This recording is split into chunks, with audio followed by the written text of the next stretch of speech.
All right, Evan, let's do this thing. Welcome to Hillbilly Hooks. This is a discussion group dedicated to the tradition and craft of country music songwriting. I'm your host, Evan Sprague, along with my assistant, Richard James. We have two very special guests with us today. Mr. Sean Bracken, who will be joining us later, is making his triumphant return. And with us for the very first time, we have Mr. Chris Mullins. Welcome, gentlemen. Love y'all. Thanks for having me. Be with us. Thanks for joining us, Chris. We're gonna drop Sean in whenever he gets here. If he's knocking on the door, I'm just gonna let him in. Oh yeah. Well, you have to with Sean. That's his MO. We'll all be happy to see him no matter when he gets here. Oh, of course. So, Evan, why don't you just go ahead and kick things off? All right. Let's start with you, Chris. Tell us where you're from and when did you first start playing guitar? Well, where I'm from is the cradle of the birthplace of country music, and a small little southwestern corner of Virginia that I don't know if we can see that on my arm, but a tattoo of the state of Virginia, and then right there is my birthplace. The birthplace of country music is in a little town called Bristol, Virginia. Bristol, Tennessee. Yeah, and actually the main street is the state line, so you can walk down the main street on a slow day and straddle both states. It's pretty cool. But you know, the Carter family, Jimmy Rogers, that's where the big boom of country music began back in 1927. And I grew up an hour away as the crow flies, but about an hour and a half to drive due all of the mountainous roads. Yeah. I started playing music. Oh, man. I guess I was 13 when I picked up my first guitar, and it was in the pulpit of the backwoods Pentecostal holiness church that my grandfather was a deacon at. So you were pretty young. Yeah. And it's something that has stuck with me since. That is great. Evan, let's take things a little out of order, a little differently than we originally planned. And let's talk about Bristol. And when Sean joins us, we'll get into some other things. Why don't you just read that first paragraph of the Bristol notes, and I'll take the second one. Okay. In 1927, recorded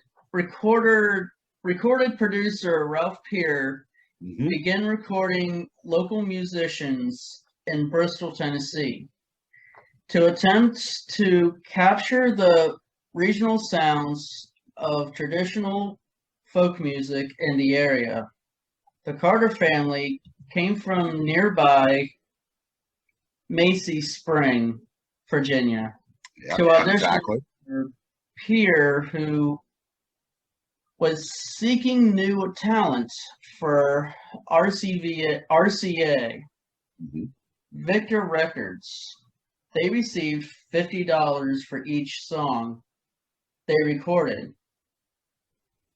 That same visit by Peer to Bristol also resulted in the first recordings by Jimmy Rogers.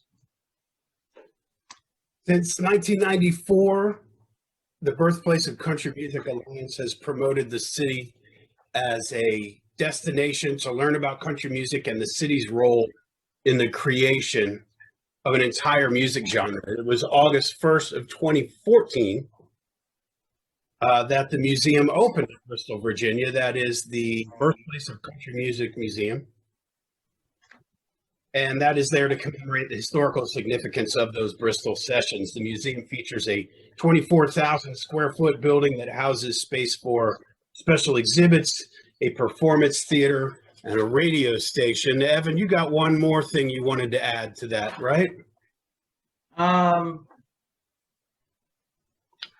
Yeah, I think the the theater was an old radio station, and I think having a radio station in Bristol where what we're talking about is really interesting. I mean, it really covers what country was all about and how it started. Mhm. And where it's at now, it's like I can't get away from country. And I was basically born to listen to country, and it's Right. still growing. I mean, it's I mean, there's so many even subgenres of country music now. I mean, it's expanded so much. Um, but all sorts of different other genres getting worked in. Oh, there we go. Yeah, Yep. that's the picture of not far from where I'm recording my my most recent record. Chris, tell us about the sessions you're doing down there. Oh, it's just a fun rock and roll project. However, to be in that studio right around the corner from the Birthplace of Country Music Museum,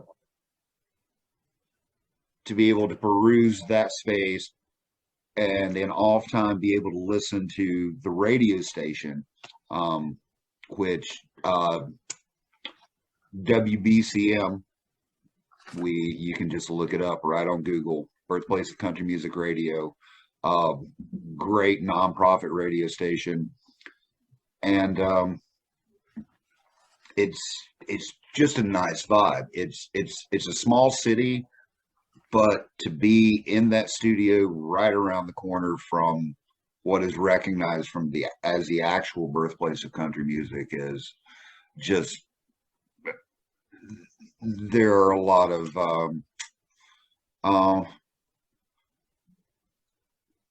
influences that creep in, whether you want them to or not. Yeah, I even read about Bristol, and they recorded songs from up there, and some songs that I didn't even hear yet. And it's like stuff about Bristol, you're gonna learn about this. And I'm like, all right, let's do this. So It's here we go. there's a great deal of history that went down in that town and continues to. It's, even though it's a small city, pre-COVID, it was a thriving music town. You know, large festivals celebrating the rhythm and roots of the area, and you would have performers all over the country music and folk music genres coming through there. You might see a Creole band. Jason and the Scorchers, Jason from Jason and the Scorchers played there one year. Oh, he's awesome. I love Jason. And Evan, Actually, I'm sitting right in front of blanking on the name of the record, but the one that has Absolutely Sweet Marie on it is right here, actually kind of poking me in the back right now. Yeah, that might have been their first record, I think.